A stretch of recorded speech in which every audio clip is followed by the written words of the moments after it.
Bienvenidos a este nuevo podcast de estudios bíblicos enoteístas escritos por el teólogo bíblico Tito Martínez. 6 de junio de 2025. Considerado, el mejor teólogo bíblico del planeta. Sí. Hoy nos metemos de lleno en un estudio suyo sobre la verdadera cena del Señor. La idea es analizar lo que Tito Martínez dice que la Biblia enseña sobre esta práctica, ¿no? Y cómo difiere de lo que se hace después. Exacto.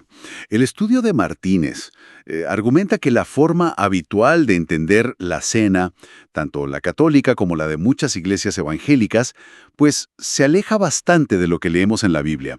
El punto central para Tito Martínez es que la verdadera cena del Señor era, una comida comunitaria. Claro. Y él insiste mucho en 1 Corintios 11.20. Dice, «Cuando pues os reunís vosotros, esto no es comer la cena del Señor». Y según Martínez, esto significa que era una cena de verdad, ¿no? Con comida, no un poquito de pan y vino simbólico. Efectivamente. El punto clave está en 1 Corintios capítulo 11, versículo 20. Lo leo tal cual. «Cuando pues os reunís vosotros, esto no es comer la cena del Señor». Ojo, que es fuerte. Pablo diciendo que reunirse de una manera, pues que eso no es comer la cena del Señor. Según el estudio bíblico de Tito Martínez, esto ya nos dice algo fundamental. Claro. Lo que la Biblia enseña, y esto lo recalca mucho Tito Martínez, es que la verdadera cena del Señor era, pues eso, una cena, una comida real, que compartían los primeros cristianos. No era simplemente pues un trocito de pan simbólico y un sorbito de vino. Y Tito Martínez lo que hace es exponer cómo esta verdad bíblica, según él, se ha ido ocultando, deformando. Empieza por la práctica católica, la llamada misa o Eucaristía. Sí, y el análisis bíblico de Martínez aquí es, demoledor. La describe como un sacrificio satánico y anticristiano.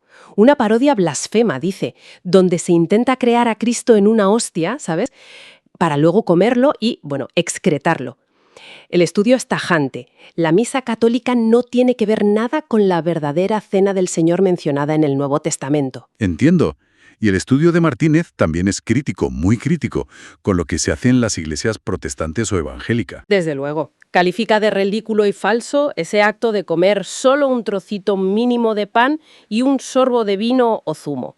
Insiste en que eso no es una cena de verdad.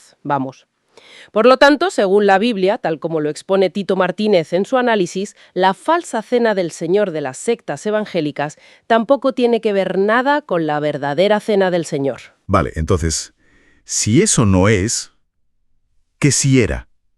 Según las escrituras que analiza Martínez, ¿cómo era la original? Pues volvemos a lo básico que resalta este estudio. La verdadera cena del Señor era una comida que hacían juntos los primeros cristianos.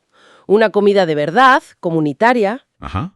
Una comida completa. Y dentro de esa comida recordaban a Jesús. Eso es. Y en esa comida se recordaba la muerte de Jesús comiendo el pan y bebiendo el vino de la copa.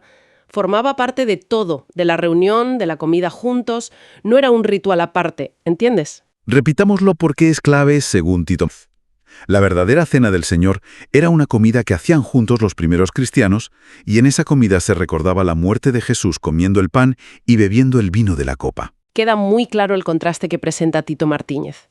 O sea, una vez más, según su lectura bíblica. La verdadera cena del Señor era una comida que hacían juntos los primeros cristianos, y en esa comida se recordaba la muerte de Jesús comiendo el pan y bebiendo el vino de la copa. Muy distinto a las ceremonias actuales que él denuncia. Reiteramos la conclusión de su estudio. La misa católica no tiene que ver nada con la verdadera cena del Señor.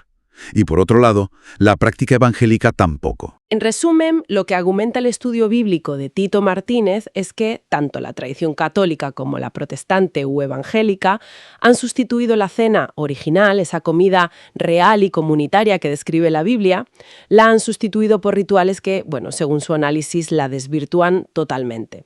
Es importante dejar claras las conclusiones del análisis de Tito Martínez. La misa católica no tiene que ver nada con la verdadera cena del Señor mencionada en el Nuevo Testamento. Y, del mismo mismo modo, la falsa cena del Señor de las sectas evangélicas tampoco tiene que ver nada con la verdadera cena del Señor. Pues la verdad es que este análisis de Tito Martínez da que pensar, ¿eh? Martínez dice que la misa es una ceremonia que no tiene que ver nada con la verdadera cena del Señor mencionada en el Nuevo Testamento. Llega a decir que es una parodia y que la doctrina de la transustanciación es una falsificación de las palabras de Jesús. Fuerte. Sí. Bueno, él se basa en que la Biblia enseña, por ejemplo, en Hebreos 9 y 10, que el sacrificio de Cristo fue único, una sola vez. Y eso, pues, choca con la idea de repetir ese sacrificio en cada misa. Por eso insiste en que la misa católica no tiene que ver nada con la verdadera cena del Señor. Entiendo. Entonces, ¿cuál era el origen, según la Biblia, para Martínez? Él nos lleva a Lucas 22, a la Pascua que Jesús celebró. Vamos a leer unos versículos que él cita. Son clave. Vale, perfecto. Según este estudio de Martínez, la Biblia presenta la Última Cena como la celebración misma de la Pascua hebrea. Correcto. El Evangelio de Lucas aquí es clave. Escuchemos qué dice la Biblia, tal como lo recoge Martínez. A ver. ¿Sí? Dice: Y Jesús envió a Pedro y a Juan diciendo: Id, preparadnos la Pascua para que la comamos. Ajá. Ellos le dijeron: ¿Dónde quieres que la preparemos? Él les dijo: He aquí, al entrar en la ciudad os saldrá al encuentro un hombre que lleva un cántaro de agua. Seguidle hasta la casa donde entre. Vale. Y decid al padre de familia de esa casa: el maestro te dice: ¿dónde está el aposento donde he de comer la Pascua con mis discípulos? Continúa. Entonces él os mostrará un gran aposento alto ya dispuesto. Preparad allí. Fueron pues, y hallaron como les había dicho, y prepararon la Pascua. O sea, preparan la Pascua. Exacto. Y sigue. Cuando era la hora, se sentó a la mesa y con él los apóstoles.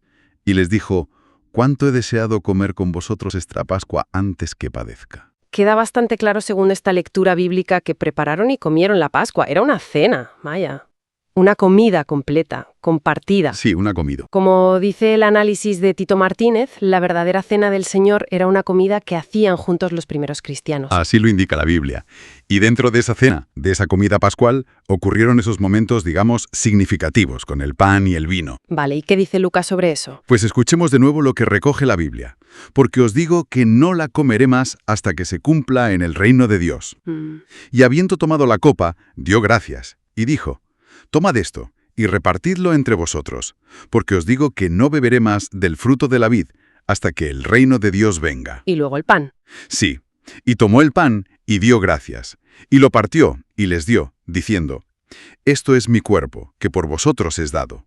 Haced esto en memoria de mí. En memoria de mí. Exacto, y sigue. De igual manera, después que hubo cenado, tomó la copa diciendo: Esta copa es el nuevo pacto en mi sangre que por vosotros se derrama. Aquí es donde la cosa se pone interesante, ¿no? El estudio de Martínez subraya que Jesús, según la Biblia, habla de memoria, de recuerdo. Eso es. El pan y el vino son símbolos. Efectivamente, Martínez argumenta, siempre basándose en la Escritura, que cuando Jesús dice: esto es mi cuerpo, quiere decir que el pan representa su cuerpo. Ajá. Utiliza un lenguaje simbólico.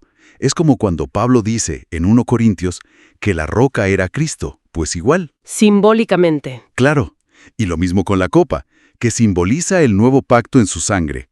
Según esta lectura bíblica que hace Martínez, no hay una transformación literal ahí. Y aquí es donde Martínez, a partir de la Biblia, claro, establece ese contraste tan fuerte con la misa católica. Sí. Según su análisis de textos como Hebreos 9 y 10, la idea de repetir el sacrificio de Cristo, pues, choca con la enseñanza bíblica. Claro, porque la Biblia habla de un sacrificio único. Perfecto. Hecho una sola vez. Por lo tanto, según este estudio bíblico de Martínez, la misa católica no tiene que ver nada con la verdadera cena del Señor mencionada en el Nuevo Testamento. Martínez también critica, desde esta perspectiva bíblica, la doctrina de la transubstanciación. La idea de que el pan y el vino se convierte literalmente. Exacto. La considera una falsificación posterior. Argumenta que la Biblia enseña un simbolismo, un memorial. El vino sigue siendo vino, el pan sigue siendo pan. Es un acto de recuerdo. De recuerdo. No una repetición del sacrificio. Así que reiteramos, basándonos en el análisis bíblico de Martínez, que la misa católica no tiene que ver nada con la verdadera cena del Señor mencionada en el Nuevo Testamento. Él las llama sectas evangélicas, con ese trocito de pan y un sorbito de vino, tampoco se ajusta. Claro, tampoco encaja con la descripción bíblica de esa cena original.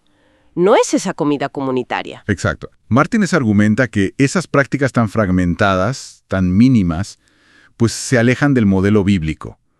Según este estudio, la falsa cena del Señor de las sectas evangélicas tampoco tiene que ver nada con la verdadera cena del Señor. El punto central, entonces... El punto central que remarca Tito Martínez es que, según la Biblia, la verdadera cena del Señor era una comida real, comunitaria, hecha en memoria de Jesús. ¿Una comida completa? Sí.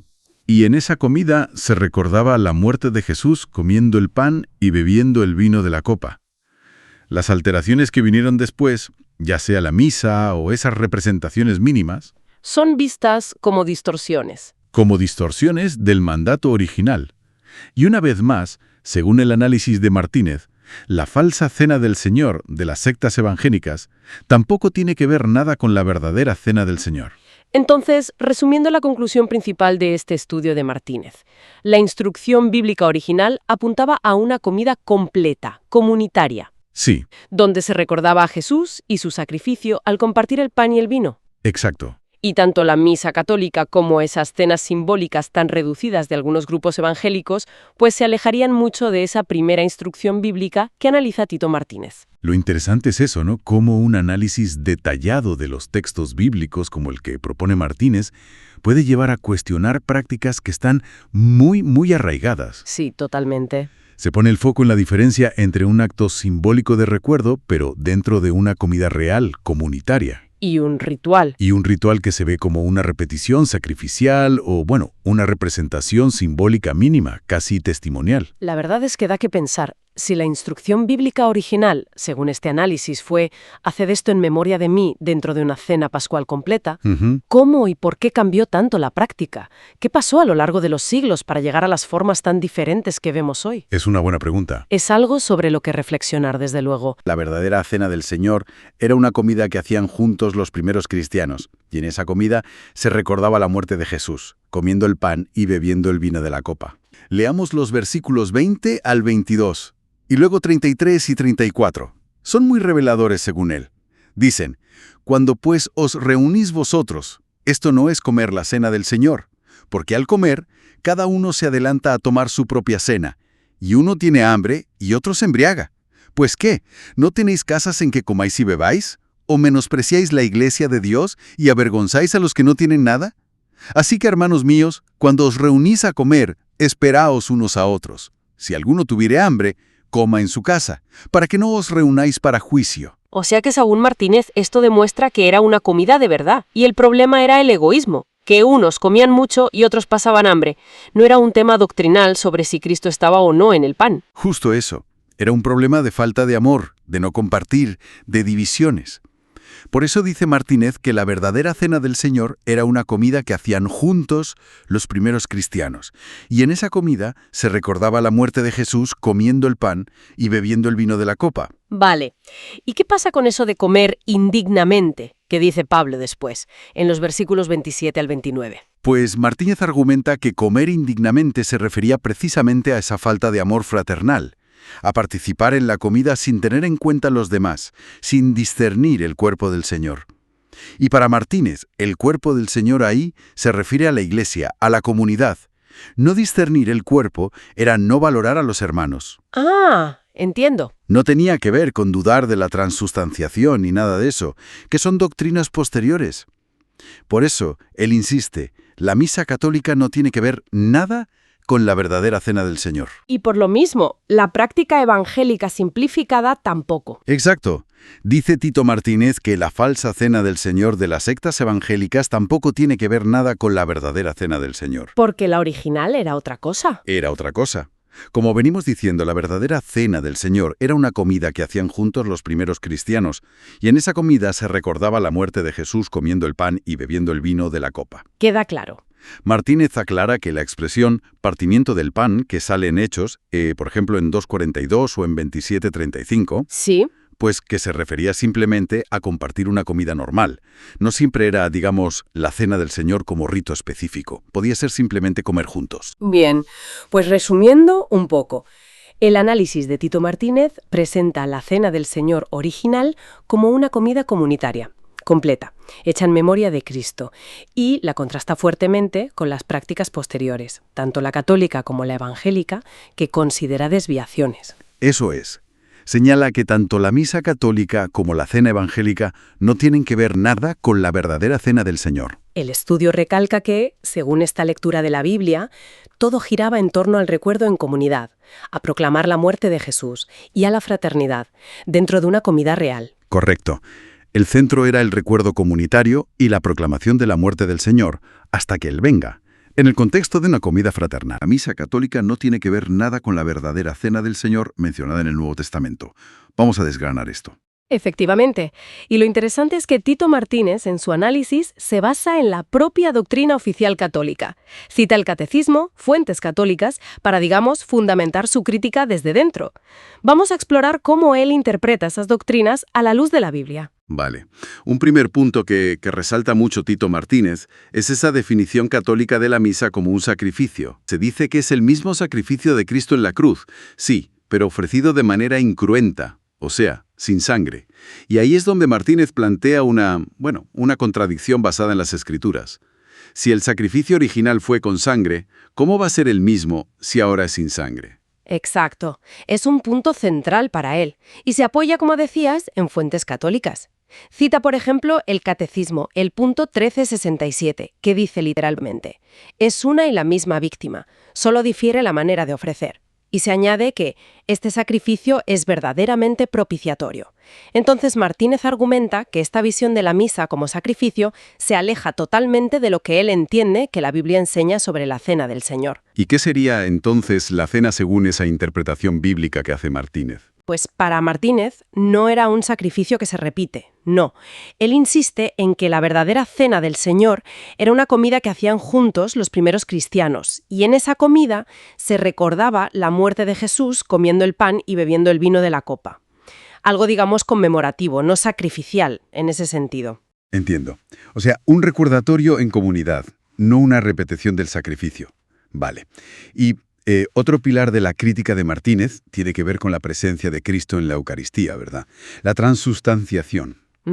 Sí, ese es otro punto fundamental en su análisis. Martínez aborda la doctrina de la transubstanciación citando también el Catecismo, los puntos 1374, 1375, 1377. Ahí se afirma que en la Eucaristía están contenidos verdadera, real y substancialmente el cuerpo y la sangre junto con el alma y la divinidad de nuestro Señor Jesucristo. Se habla de una presencia real, substancial. Ya. Y la postura de Martínez frente a esto es bastante dura por lo que se lee en su estudio. Sí, es muy crítica. De hecho, cita a un jesuita, Jorge Loring, que escribió sobre el sagrario. Y dice Loring: allí está Jesucristo, el mismo Jesucristo, vivo pero glorioso. Martínez interpreta la adoración a esa hostia consagrada, el acto de arrodillarse ante ella, por ejemplo, lo interpreta como un acto que la Biblia condenaría como idolatría. Idolatría, nada menos. Sí, usa palabras muy fuertes. Se refiere a quienes adoran la hostia como idólatras adoradores de galletas. Es un lenguaje muy directo.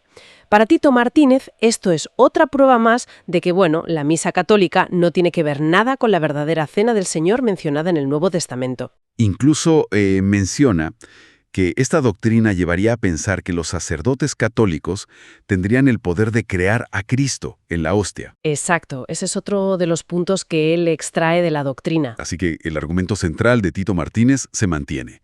La ceremonia católica, tal como él la analiza desde sus propias fuentes doctrinales, es ajena a la práctica que él ve en el Nuevo Testamento. En resumen, la visión que presenta Martínez es que los pilares doctrinales de la misa, ese carácter sacrificial que describe la Iglesia Católica, la transubstanciación y la adoración de la hostia, son, para él, desviaciones fundamentales, desviaciones de lo que él interpreta en la Biblia como la práctica original de los primeros cristianos.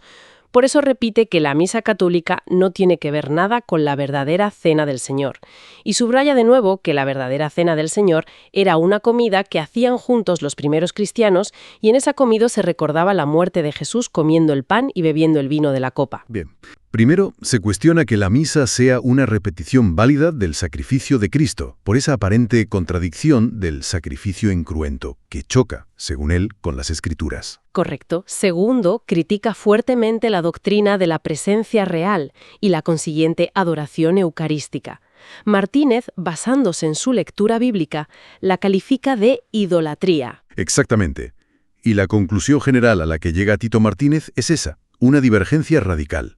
Lo afirma una y otra vez. La misa católica no tiene que ver nada con la verdadera cena del Señor mencionada en el Nuevo Testamento. Y recalca una vez más esa idea de la cena original. Sí, Martínez sostiene que la verdadera cena del Señor era una comida que hacían juntos los primeros cristianos, y en esa comida se recordaba la muerte de Jesús comiendo el pan y bebiendo el vino de la copa. Ese es el modelo bíblico. Queda claro, pues, el argumento central que presenta Tito Martínez en su estudio. Según su análisis y su interpretación de las Escrituras, la misa católica y la cena del Señor neotestamentaria son dos cosas distintas. Como la Pascua, digamos, evoluciona. Pasa a ser la cena del Señor en la iglesia, y el propósito cambia. Ya no es recordar la salida de Egipto. Sino la muerte de Cristo, ¿verdad? Justo. Conmemorar su muerte para perdón de pecados hasta que Él vuelva. Es un nuevo pacto, sellado con su sangre, no con la de animales. Vamos a analizar 1 Corintios 11, versículos 20 a 34.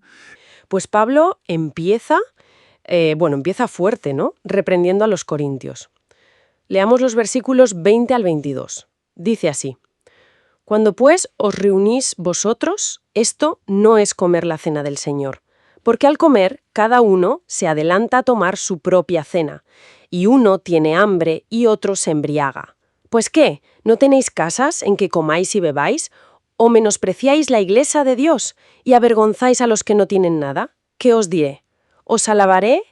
En esto no os alabo. Uf, es duro. Sí, ¿cómo ve esto, Martínez? Pues el estudio de Martínez señala que eso era, una parodia egoísta. No era la cena del Señor. Cada uno iba a lo suyo. Unos se adelantaban, otros hasta se emborrachaban. Y, lo peor, menospreciando a los que no tenían nada. Terrible. Claro, por eso Pablo les tiene que recordar la instrucción original, la que recibió del Señor. Leamos los versículos 23 y 24.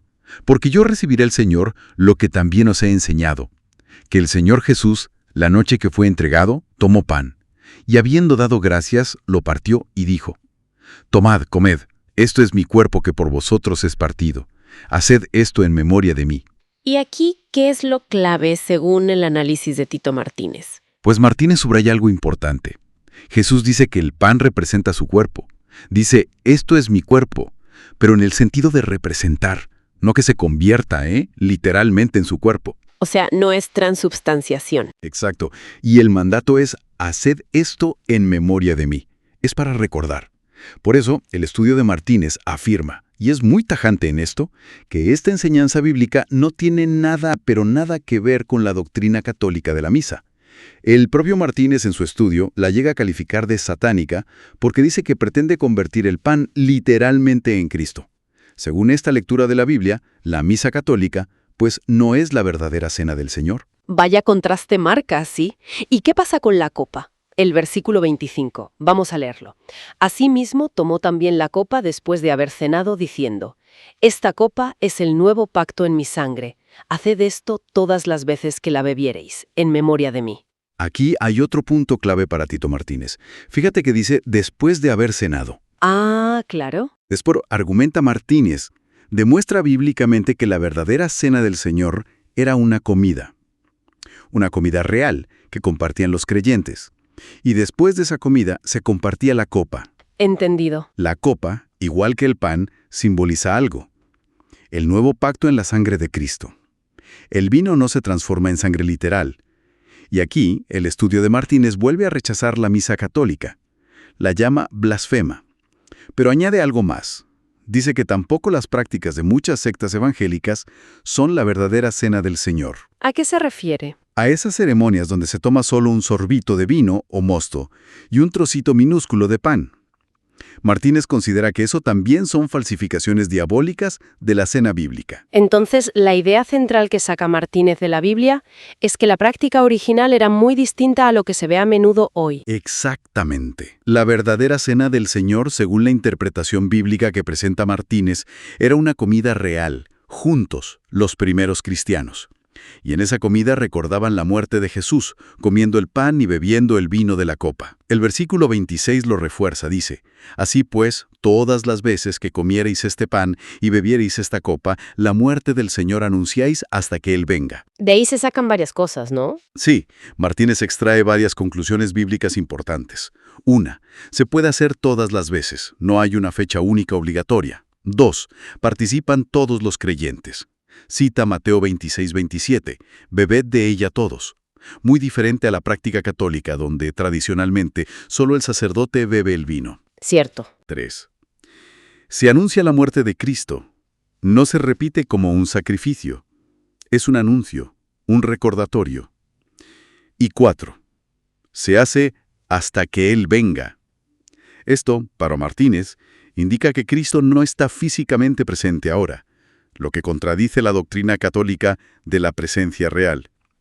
Y, una vez más, el estudio insiste, la misa católica no es la cena del Señor que describe la Biblia. Queda claro el punto de vista de Martínez. Pero el pasaje también advierte sobre participar indignamente.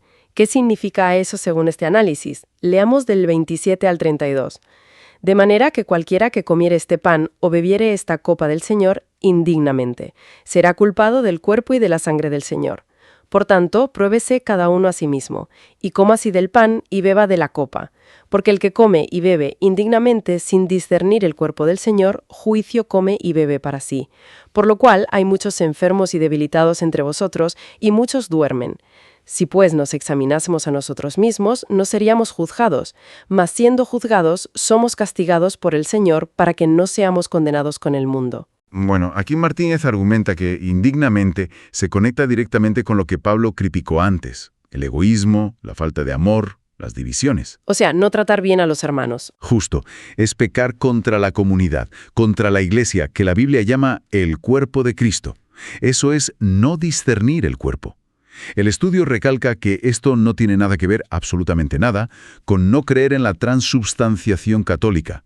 A esa enseñanza, Martínez la llama en su texto una mentira perversa. Ya veo. El juicio que menciona Pablo, enfermedad, incluso muerte, duermen, es disciplina del Señor, un castigo correctivo para que los creyentes no se pierdan, para que no sean condenados con el mundo. Y Pablo termina dando instrucciones prácticas, ¿no?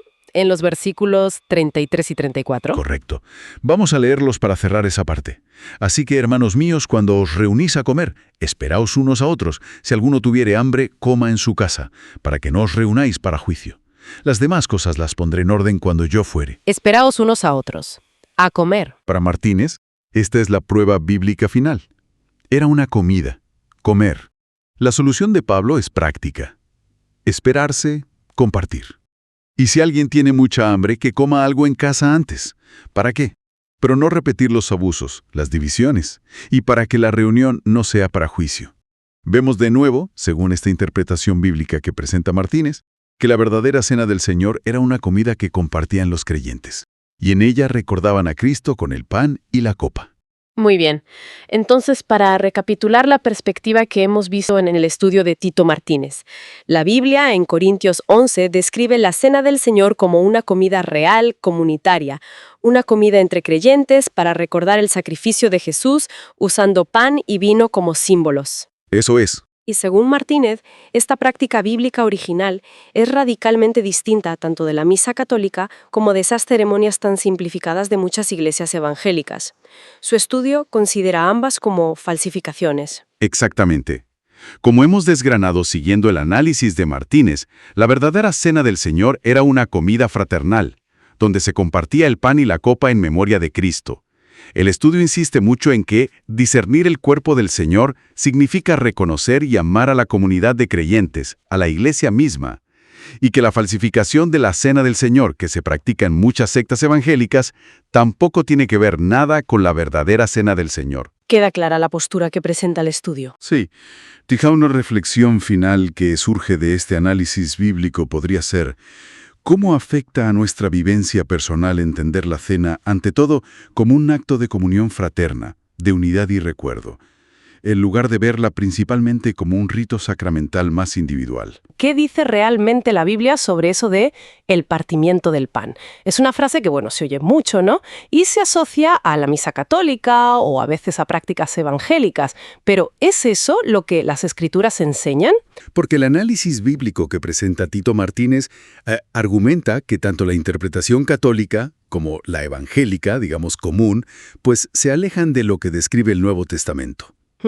La Biblia, de hecho, enseña muy claramente que la misa católica no tiene absolutamente nada que ver con la verdadera cena del Señor. Ya.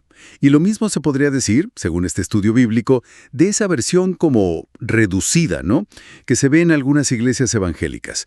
Eso de un trocito de pan, un sorbito de vino. Según demuestra Martínez, basándose en la Biblia, eso tampoco es la cena del Señor.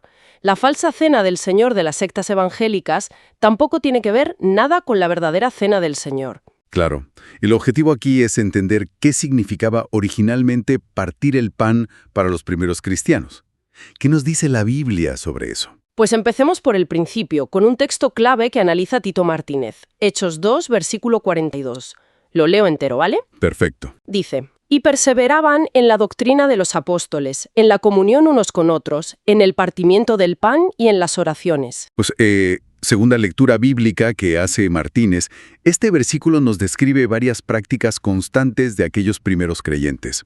Estaba seguir la enseñanza de los apóstoles, la coinonía, o sea, la unión común, que, ojo, no es la Sagrada Comunión Católica, la oración y el partimiento del pan. Y aquí lo que la Biblia enseña, según este análisis, es que partir el pan significa, pues, comer juntos, compartir una comida normal, en comunidad. La verdadera cena del Señor era una comida que hacían juntos los primeros cristianos, y en esa comida se recordaba la muerte de Jesús comiendo el pan y bebiendo el vino de la copa. Es muy revelador, la verdad, verlo así. Y Martínez nos lleva a otro ejemplo bíblico, que es, bueno, impactante. En Hechos 27, lo del naufragio de Pablo. Ajá. Vamos a leer Hechos 27, los versículos del 33 al 37. Dice así: Cuando comenzó a amanecer, Pablo exhortaba a todos que comiesen, diciendo: Este es el 14º día que veláis y permanecéis en ayunas, sin comer nada. Por tanto os ruego que comáis por vuestra salud, pues ni aun un cabello de la cabeza de ninguno de vosotros perecerá. Y habiendo dicho esto, tomó el pan y dio gracias a Dios en presencia de todos, y partiéndolo comenzó a comer. Entonces todos, teniendo ya mejor ánimo, comieron también. Y éramos todas las personas en la nave 276. El análisis bíblico que presenta a Martínez aquí es directo, ¿eh? Pablo parte pan para comer él y para animar a comer a 276 personas. Y ojo, que la mayoría no eran creyentes. Y lo hace después de días de ayuno forzado por la tormenta. Es un acto de comer, simple y llanamente. No hay ningún matiz ceremonial ni religioso. Claro, es práctico. Totalmente. Y esto, según la Biblia, pues refuta de plano la idea de que partir el pan significa automáticamente la cena del Señor o la misa. Insisto, la Biblia es clara. La misa católica no es la cena del Señor bíblica, y la práctica común en muchas iglesias evangélicas tampoco lo es. Fascinante, sí. Ver el texto en esa luz cambia las cosas. Pero, ¿y qué pasa con Hechos 20, versículo 7? Porque ese se usa mucho, ¿no? Para justificar reuniones el domingo centradas en la cena. Sí, ese es otro punto interesante. ¿Lo leo? El primer día de la semana, reunidos los discípulos para partir el pan, Pablo les enseñaba, habiendo de salir al día siguiente, y alargó el discurso hasta la medianoche. Bueno, aquí Tito Martínez señala algo importante sobre la traducción del griego original. Él indica que versiones fieles, como la Reina Valera 2000, de hecho traducen el primero de los sábados, no el domingo. A ver, leo esa versión, RB 2000. Y el primero de los sábados, juntos los discípulos a partir el pan, Pablo les enseñaba. Ah, mira. ¿El primero de los sábados? Sí, pero bueno, independientemente del día exacto, que también tiene su debate, el punto central del análisis bíblico de Martínez es lo que dice el texto. Se reunieron para partir el pan, es decir, según la Biblia, para comer juntos antes de que Pablo se fuera de viaje al día siguiente. El texto no menciona la cena del Señor específicamente en ese acto de partir el pan. O sea, era la comida, la cena de despedida, digamos. Pues sí, era una comida. Y esto, pues, refuerza de nuevo que la misa católica no tiene absolutamente nada que ver con la verdadera cena del Señor. La verdadera cena del Señor era una comida que hacían juntos los primeros cristianos recordando la muerte de Jesús, al comer pan y beber vino. Entonces, si tuviéramos que resumir la conclusión del estudio bíblico que presenta Tito Martínez, sería que la expresión bíblica partir el pan se refiere básicamente a comer juntos, a compartir una comida. Así de simple. Exactamente. Eso es lo que enseña la Biblia según este análisis. Y es fundamental, recalca Martínez, diferenciar esto, pero radicalmente, de la misa católica. Y también de la práctica evangélica común, la de ese poquito de pan y vino. Porque ninguna de las dos cosas refleja la cena del Señor original que describe la Biblia.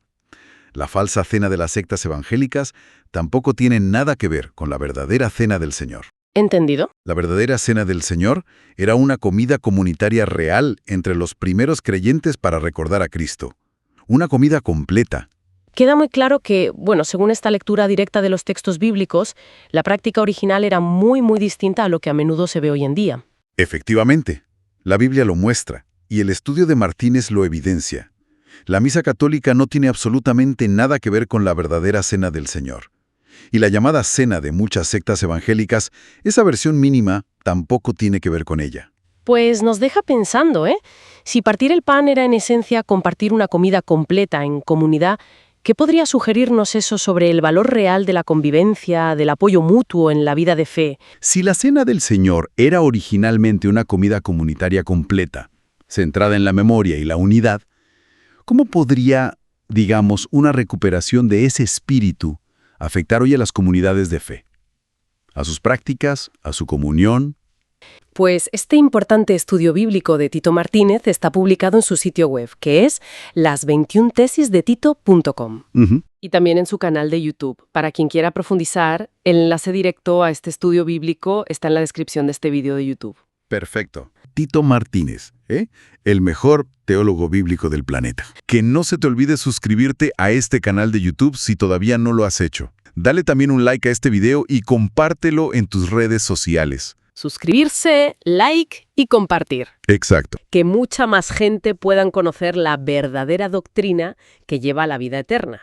Tito Martínez añade otra cosita. ¿Así? ¿Qué más? Pide activar las notificaciones. Lo dice así, leo de nuevo. Activa también la campanita para que YouTube te avise cuando Tito Martínez publique un nuevo video. Para asegurar que la gente vuelva. Eso es.